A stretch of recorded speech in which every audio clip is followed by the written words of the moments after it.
Bapa yang baik, Kami bersyukur kembali pada saat ini atas segala anugerah kemurahan-Mu.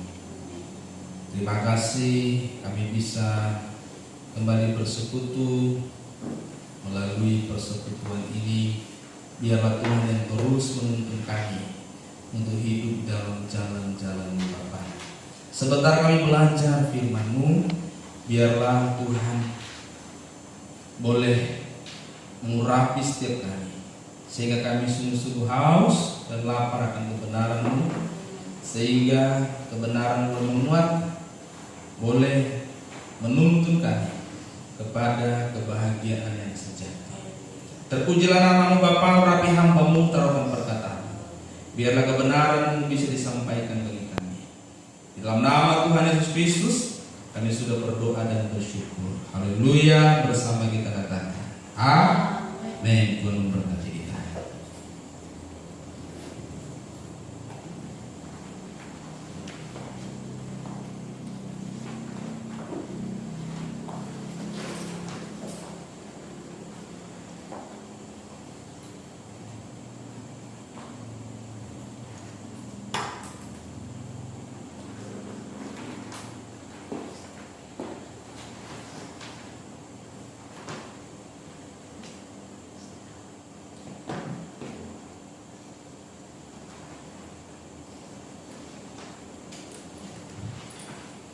Baik, shalom.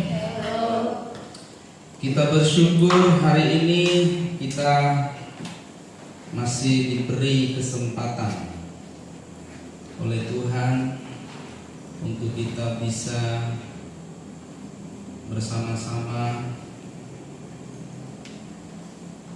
bersekutu dalam persekutuan yang indah. Saudara yang dikasihi Tuhan, hidup ini bukan milik kita, ya. Lalu milik siapa?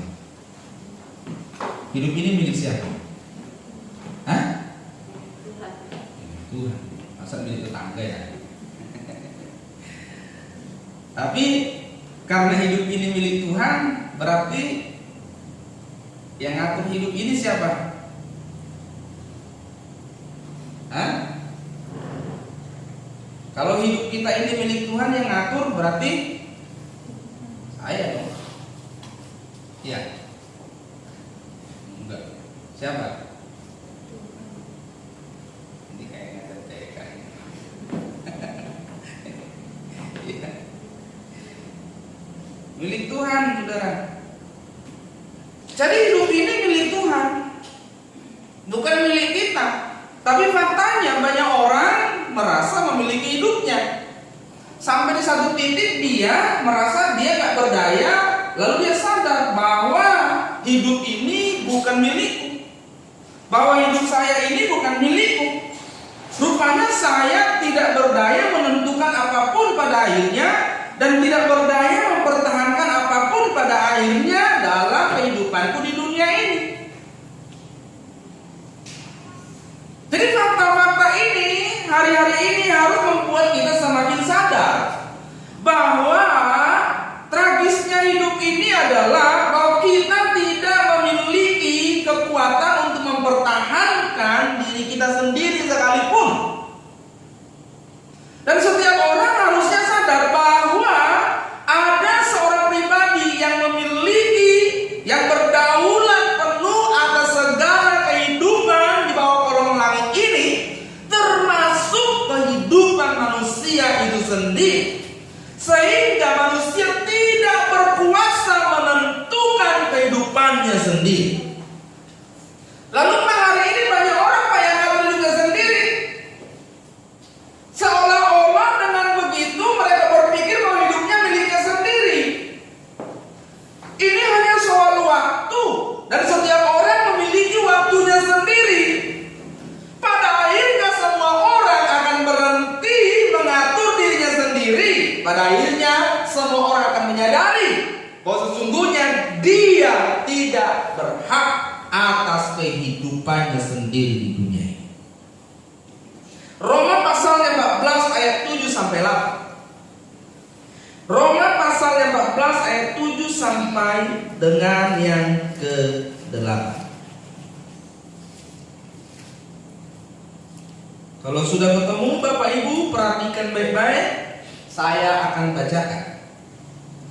Sebab tidak ada seorang pun di antara kita yang hidup untuk dirinya sendiri, dan tidak ada seorang pun yang mati untuk dirinya sendiri. Sebab jika kita hidup untuk Tuhan. Dan jika kita mati untuk Tuhan. Jadi baik hidup atau mati, kita adalah milik Tuhan, saudara. Jadi tidak ada seorang pun di antara kita yang hidup untuk dirinya sendiri. Ini Paulus sedang bicara kepada jemaat di Roma, karena jemaat itu saling menghakimi satu dengan yang lain. Ukuran penghakiman manusia itu apa? Dirinya. Waktu orang percaya, para pengikut Yesus itu, para orang-orang Kristen itu saling menghakimi dengan satu dengan yang lain, saling mementingkan dirinya satu dengan yang lain. Lalu Paulus bicara, tidak ada seorang pun kalau orang sudah ikut Tuhan hidup untuk dirinya sendiri. Tidak ada seorang pun di antara kita yang hidup untuk dirinya sendiri, dan tidak ada seorang pun yang mati untuk dirinya sendiri. Jadi maksudnya apa? Kalau kamu di dalam Tuhan, kamu tidak lagi hidup untuk dirimu sendiri. Berarti hidupmu bukan lagi milikmu lagi. Dan di ayat selanjutnya dikatakan, sebab jika kita hidup untuk Tuhan. Dan jika kita mati untuk Tuhan. Kita hidup, mati adalah milik Tuhan. Jadi baik hidup ini, baik mati, kita ini tidak memiliki hak atas diri kita. Inilah arti penebusan Kristus. Dari milik kuasa kegelapan, dari merasa memiliki diri sendiri, waktu kita menerima penebusan Kristus, kita tidak lagi memiliki diri sendiri. Baik hidup kita hari ini, baik mati kita bukan milik kita sendiri. Tapi faktanya dalam hidup ini banyak orang, saudaraku, lebih menghargai manusia daripada Tuhan, termasuk dirinya. Lebih menjaga manusia daripada Tuhan, termasuk dirinya. Kita sering melanggar, kita sering berdosa hanya karena gak enak sama orang. Aduh gak enak, udahlah. Tapi gak boleh, ini salah ini. Gak enak sama dia. Udah, ini aja, udah kasih aja. Kita sering lebih menjaga perasaan orang daripada perasaan Tuhan. Padahal kita ini dalam hidup ini adalah milik Tuhan. Jadi kita harus paham dulu, kita ini milik Tuhan, dikendalikan oleh Tuhan, dan tidak ada satupun yang kita kerjakan tanpa sesuai dengan kehendak pemiliknya. Karena kita ini umat tebusan, sudah ditebus dari kuasa kegelapan, maka kita menjadi milik Tuhan sepenuhnya. Ingat, sepenuhnya. Makanya saudaraku, mengiring Tuhan, menjadi murid Tuhan, itu harus melepaskan segala sesuatu dulu, baru jadi muridnya. Bener gak? Nggak ada begini, Tuhan, aku boleh lepaskan dikit-dikit dulu ya, sembari mengikut engkau. Enggak. Kalau kita baca apa yang diajarkan oleh Tuhan Yesus, jelas. Waktu ada orang anak muda yang kaya itu mau mengikut dia bilang apa? Jual seluruh milikmu, lepaskan, baru kamu ikut aku. Tidak ada sembari ikut, sembari lepaskan. Nggak ada begitu, sembari ikut, sembari lepaskan. Enggak, lepaskan dulu.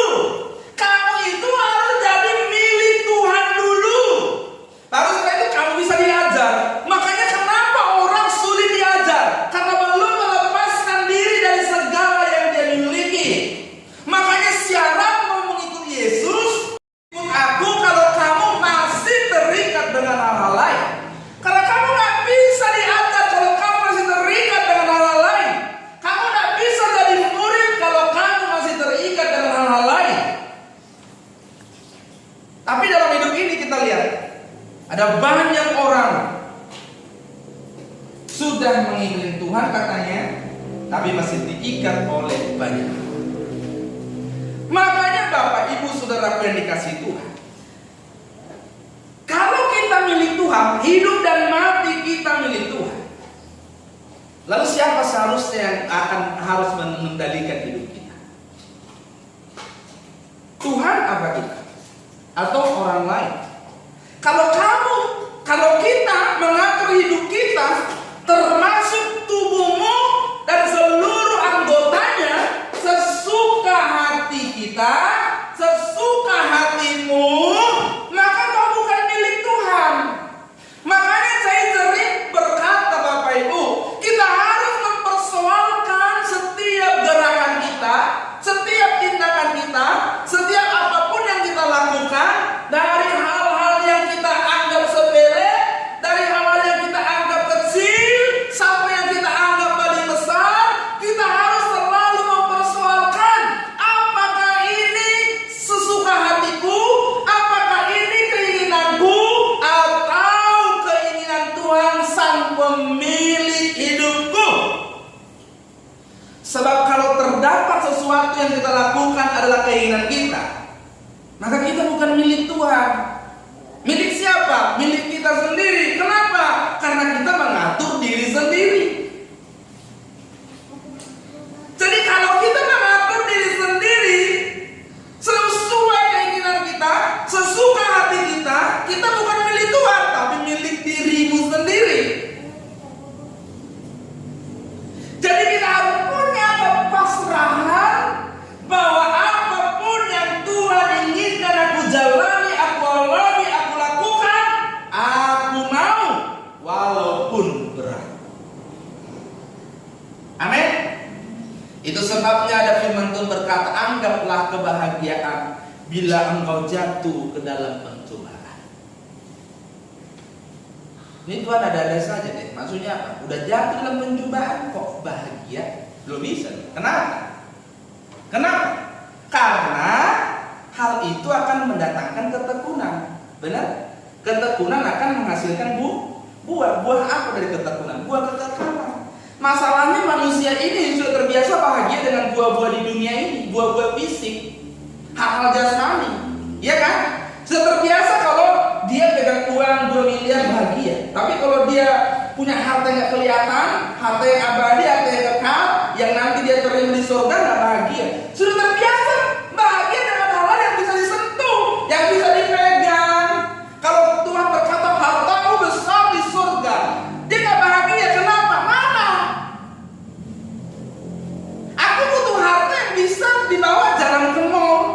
Aku butuh harta yang bisa dibawa ke pasar, beli ikan, beli bawang, beli beras. Ya. Aku butuh harta, butuh uang yang bisa kalau aku lihat mobil bisa beli. Itu bahagia. Nah, orang ini belum ngerti apa itu harta yang abadi, harta yang kekal. Jadi kenapa kita bisa berbahagia dalam keadaan sulit, dalam keadaan susah, dalam keadaan mengalami duka sekalipun? Karena keadaan itu bisa membuat kita tekun, dan ketekunan itu menghasilkan buah di kekekalan. Jadi Bapak Ibu, kebahagiaan orang percaya itu ketika dia dikendalikan Tuhan, dia menjadi milik Tuhan dan dikendalikan Tuhan, dituntun Tuhan, dan dia memiliki harta yang abadi di kekekalan. Jadi siapa yang mengendalikan hidup kita? Ya, harusnya Tuhan. Tapi banyak orang mengendalikan dirinya sendiri. Kalau hidup kita adalah milik Tuhan, seluruh tindakan kita seharusnya menyenangkan Tuhan. Seluruh tindakan kita seharusnya menyenangkan Tuhan. Loh Pak, kalau belum menyenangkan gimana Pak? Berjuang menyenangkan Tuhan. Amin. Jangan berkata begini, nggak bisa Pak menyenangkan Tuhan. Loh,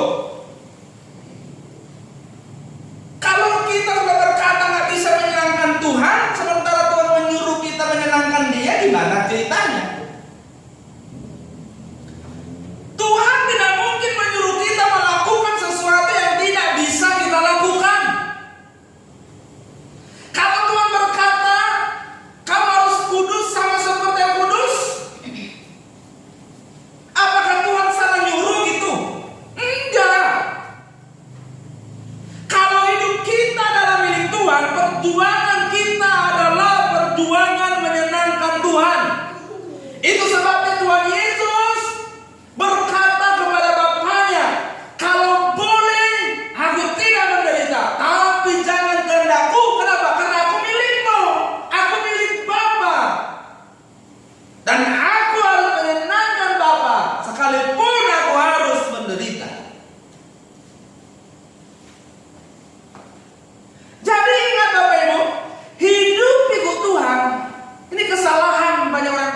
selama ini. Hidup ikut Tuhan bukan bagaimana menyenangkan diri sendiri. Hidup untuk ikut Tuhan itu pengabdian kepada Allah sebagai pribadi yang berhak atas seluruh hidup kita, yang berhak menerima penyembahan kita, yang berhak menerima ibadah kita, walaupun kita tidak disenangkan. Tapi hari-hari ini banyak orang ikut Tuhan untuk cari kesenangan. Justru ikut Tuhan itu kita memberi diri, melepaskan segala keinginan kita. Kalau hidup kita milik Tuhan, ucapan kita harus benar. Ucapkanlah kata-kata yang benar dan miliki sikap yang benar. Amin. Ya, sudah. Kita bicara yang benar, kita memiliki sikap yang benar. Jika kita milik Tuhan, Dia harus membawa kita kepada rancangan. Makanya Bapak Ibu, satu-satunya tempat di mana Tuhan ingin bawa kita adalah di langit baru, bumi baru, di surga. Ya. Makanya waktu Tuhan Yesus datang ke dunia 2000 tahun lebih yang lalu, banyak orang salah paham. Murid-muridnya pun masih salah paham. Sampai dia bangkit naik ke surga, sampai dia bangkit pun murid-muridnya masih salah paham. Dia kira Tuhan itu datang untuk hidup mereka di bumi ini. Bukan. Tuhan Yesus datang bukan untuk kehidupan di bumi ini. Ini harus dipahami dan diketahui oleh kita semua. Bagi semua orang-orang Kristen harus memahami hal ini. Ya, saudaraku yang dikasihi Tuhan, kita harus paham bahwa kedatangan Tuhan Yesus ke dunia ini 2000 tahun lebih yang lalu bukan untuk tujuan kehidupan di dunia ini. Dia berkata, aku datang bukan untuk mendirikan kerajaanku di dunia ini. Jadi tidak ada kerajaan Allah secara fisik yang akan didirikan di dunia ini. Kerajaan Allah sudah datang secara rohani. Maksudnya apa? Bertobatlah, kerajaan Allah sudah dekat, sudah datang, kata Tuhan Yesus. Kenapa dia katakan? Maksudnya apa Bapak Ibu? Maksudnya adalah secara rohani, secara batiniah, kita harus hidup dalam tuntunan pemerintahan kerajaan Allah, supaya kita dituntun dan hidup nanti kekal selamanya di kerajaan Allah yang sesungguhnya. Jadi sebagai milik Tuhan, Dia harus membawa kita kepada tujuannya. Pemilik hidup kita harus membawa kita kepada tujuannya. Itu sebabnya kita harus merelakan diri, dituntun, diajak, diarahkan oleh Tuhan. Tuhan harus membawa kita untuk terus bertumbuh, untuk terus menjadi dewasa, untuk terus digarap sampai kita menjadi seperti yang Dia kehendaki. Jadi Dia sang pemilik hidup kita harus membawa kita kepada tujuannya. Jadi Tuhan harus membawa kita bertumbuh, karena seorang bapak tidak mau anak-anaknya jadi baik terus. Kita diajari di jalan. Anak-anak kita punya anak, kalau kita gendong terus bisa jalan nggak? Hah? Bisa jalan nggak? Nggak bisa. Maka kita belajar dari kita mendidik anak dari anak kecil. Dia dibiarin jalan, lalu waktu dia jatuh nangis. Bukan, ini jahat banget sih mamanya bapaknya, dibiarin aja jatuh, digendong kek. Kamu nggak ngerti mendidik anak. Kalau dia nggak belajar jalan, jatuh, tolong, jalan lagi, jatuh, caranya begitu.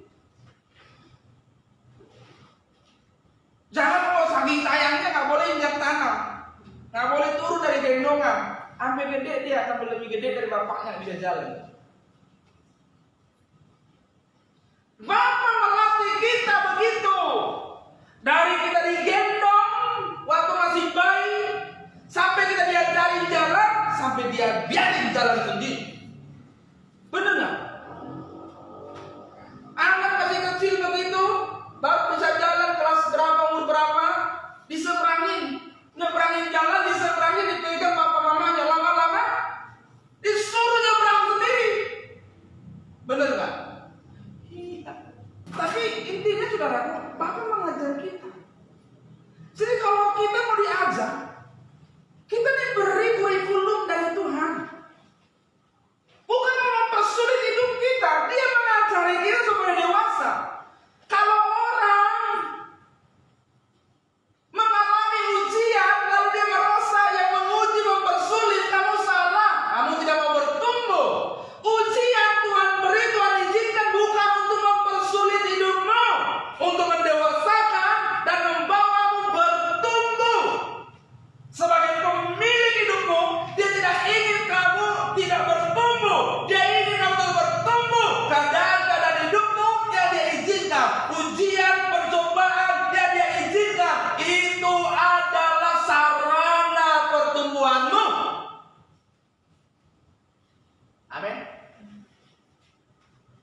Jadi kalau kita mengalami sesuatu, sang pemilik hidup sedang mengizinkan kita untuk bertumbuh.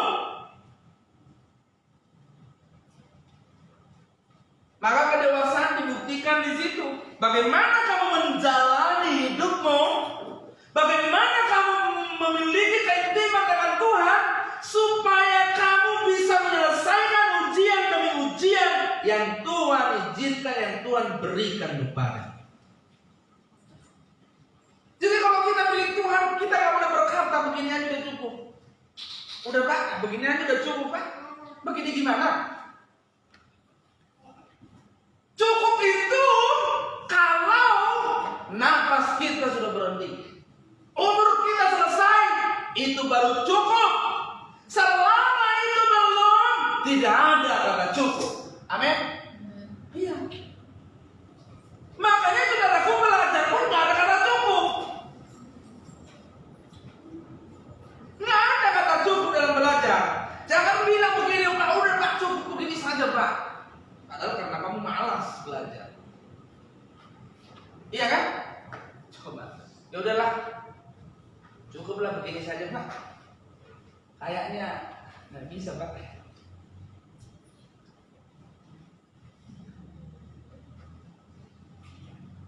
Saya punya beberapa teman, ya. Mereka itu pinter-pinter saudara, bukan karena sekolah secara formal, tapi saudaraku karena mereka banyak belajar, membaca, ya. Kadang-kadang saudaraku ada banyak orang karena pasrah dengan udahlah, gitulah. Padahal lagunya bukan terbang. Lagu orang Kristen itu bukan terbang, tinggi di awan. Apa nggak terbang tinggi di awan? Dari hari ke hari masih terus merangkak. Iya nggak? Disuruh berdiri gak mau, disuruh melangkah gak mau. Tapi lagunya apa? Terbang. Iya kan? Terbang. Tetapi kan Pak, kalau kita terbang kan di bawah kepak saya Tuhan. Nah itu kan mentalnya itu sakit. Orang dewasa itu dia memiliki pemikiran yang dewasa, dan apa yang dipahami soal kebenaran itulah yang menjaga diri. Engkau harus menjadi dewasa sampai menyenangkan hati Bapa. Menyenangkan hati Bapa itu gimana sih Pak? Seperti Yesus. Jadi kalau kamu lihat bagaimana seorang pribadi menyenangkan Bapa secara sempurna, siapa dia? Seperti Yesus. Yang dia berkata sudah selesai. Selesai maksudnya apa? Semua tanggung jawab dari Bapa sudah aku lakukan dengan sempurna. Jadi hidup ini hanya waktu berjuang menyenangkan sang pemilik hidup. Itu saja. Hidup di dunia yang sebentar ini, perjuangannya hanya untuk menyenangkan Tuhan sang pemilik hidup. Jadi perjuangan kita satu-satunya harus itu yang utama, tidak boleh meleset melenceng dari situ. Kalau kita melakukan apapun yang lain, memang untuk menyenangkan Tuhan. Sehingga kita dalam melakukan banyak hal, kita harus mempersoalkan ini boleh atau tidak, ini menyenangkan Tuhan atau tidak. Kenapa? Karena seluruh hidup kita yang kita gelar ini, tujuannya, pusatnya, arahnya adalah menyenangkan Tuhan. Ya, tidak boleh lain. Maka kita harus merelakan diri di bawah dan diproses Tuhan menuju kedewasaan yang Dia kehendaki. Dia harus bawa kita. Enak gak hidup di luar keinginan kita? Gak enak. Tapi kalau kita tahu harta yang abadi yang ada di balik itu, kita menikmati. Saudara, kalau belajar orang-orang Kristen di abad mula-mula, aduh. Nah, kalau nonton lagi film-filmnya, mungkin saya sekali nonton filmnya, bagaimana Petrus mengabarkan Injil jemaat mula-mula, ada dibakar hidup-hidup sampai dulu itu, ada di dalam kerajaan Romawi itu, ada namanya sebuah taman yang dibuat oleh Kaisar yang memerintah pada saat itu, Kaisar Nero, kalau saya tidak salah tuh, ya. Jadi ada sebuah taman, ada lampu-lampunya. Saudara tahu lampunya? Ada lampu api-api yang hidup di situ. Saudara tahu minyaknya itu, lampu-lampunya itu mayat-mayat orang-orang Kristen yang dibakar. Jadi yang menyala di taman itu orang-orang Kristen yang dibakar, saudara. Bukan minyak, dikasih minyak, orang-orang Kristen yang dibakar itulah minyaknya. Sehingga di taman-taman itu seperti ada lampu-lampu yang menyala. Petrus waktu dia ditangkap mau dihukum mati, dia bilang, aku disalib, kepala aku di bawah. Saudara, aku menurut kedokteran, kalau kepala dia taruh di bawah, ya, dan Petrus itu matinya begitu, saudara. Itu semua darah itu akan ngumpul di kepala dan pembuluh darah itu pecah. Itu semua darah akan keluar dari mata, dari hidung, dari semua, sampai darah itu kering sampai habis. Kenapa mereka selalu berbahagia dalam keadaan ini? Karena mereka tahu hidup mereka milik Tuhan, mati mereka pun milik Tuhan.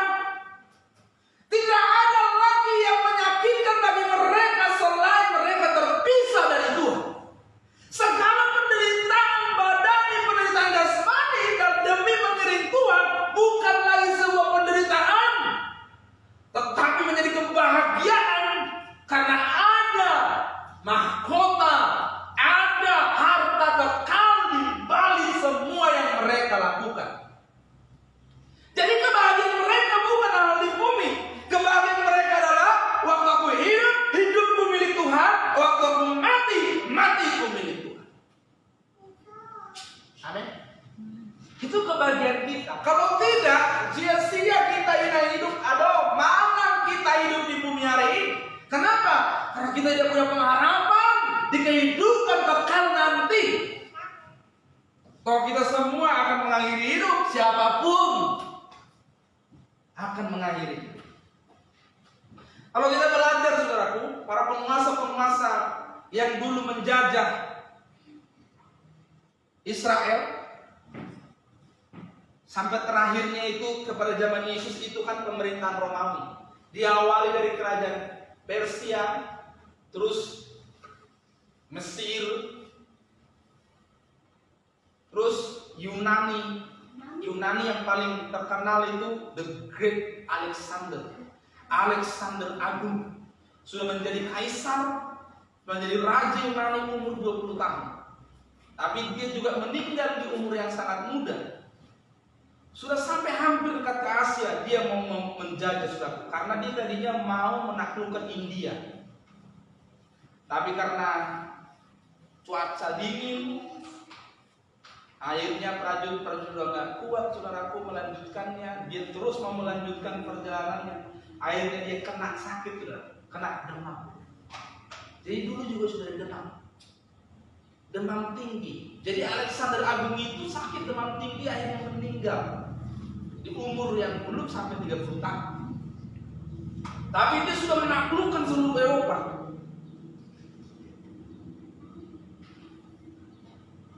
Makanya kenapa bahasa asli Alkitab kita, Perjanjian Baru kita itu bahasa Yunani? Itu karena pengaruh budaya Yunani yang sangat kuat di Israel, Palestina. Setelah mereka pun dijajah oleh Romawi sudah berkuasa, tapi budaya Yunani yang terus berkembang. Makanya bahasa waktu penjajahan, waktu Romawi berkuasa di Israel pada saat itu, bahasa Romawi itu menjadi bahasa kedua. Bahasa utama itu bahasa Yunani, bahasa Latin. Itu bahasa Roma kan bahasa Latin, ya, menjadi bahasa kedua. Makanya Alkitab PB kita itu ditulis oleh para penulisnya dengan bahasa Yunani. Karena bahasa Yunani pada saat itu bahasa internasional, bahasa para cendekiawan, bahasa orang-orang pintar. Coba. Sekarang waktu Inggris menjajah banyak negara dulu, bahasanya jadi berubah jadi bahasa Inggris, bahasa internasional. Coba dulu Indonesia menjadi seluruh dunia, mungkin bahasa internasional Indonesia. Ya, makanya saudara, kita harus dewasa di bawah Tuhan Sang Pemilik hidup. Amin. Hanya mereka menyenangkan hati Tuhan dan dibawa ke rumah Bapa. Kita tidak bisa dibawa ke rumah Bapa sementara kita melukai hatinya. Kalau kita di bumi tidak menyenangkan Tuhan, bagaimana kita bisa dibawa ke rumah Bapa? Kalau kita selama hidup tidak hidup sesuai dengan tindakan karakter yang memang memperlihatkan bahwa kita milik Tuhan, kita tidak mungkin dibawa ke rumah Bapa. Orang yang dibawa ke rumah Bapa adalah orang yang dalam hidupnya, selama hidupnya menyenangkan hati Bapa, menghormati Bapa. Kalau selama hidup dia tidak menghormati, tidak menyenangkan Bapa, tidak mungkin dia dibawa ke rumah Bapa. Jadi waktu Yesus berkata, jangan gelisah hatimu, di rumah Bapakku banyak tempat tinggal. Itu orang-orang khusus loh. Yesus tidak bicara kepada orang umum. Pada saat itu dia bicara kepada khusus kepada murid-muridnya, para pengikutnya. Jadi rumah Bapa itu tempat khusus. Ya, itu orang-orang khusus. Orang-orang yang menyenangkan itu. Kalau kita milik Tuhan, seluruh hidup kita harus dikendalikan Tuhan. Amin. Dengan begitu, hidup kita akan menyenangkan Tuhan. Jadi hidup yang menyenangkan Tuhan adalah hidup yang dikendalikan Tuhan. Hidup yang dikendalikan Tuhan adalah hidup yang sepenuhnya dimiliki oleh Tuhan. Ini perjuangan kita Bapak Ibu. Kalau hidup kita dimiliki oleh Tuhan, baik dalam hidup ini, baik setelah mati, kita adalah milik Tuhan. Amin. Kita berikan tepuk tangan.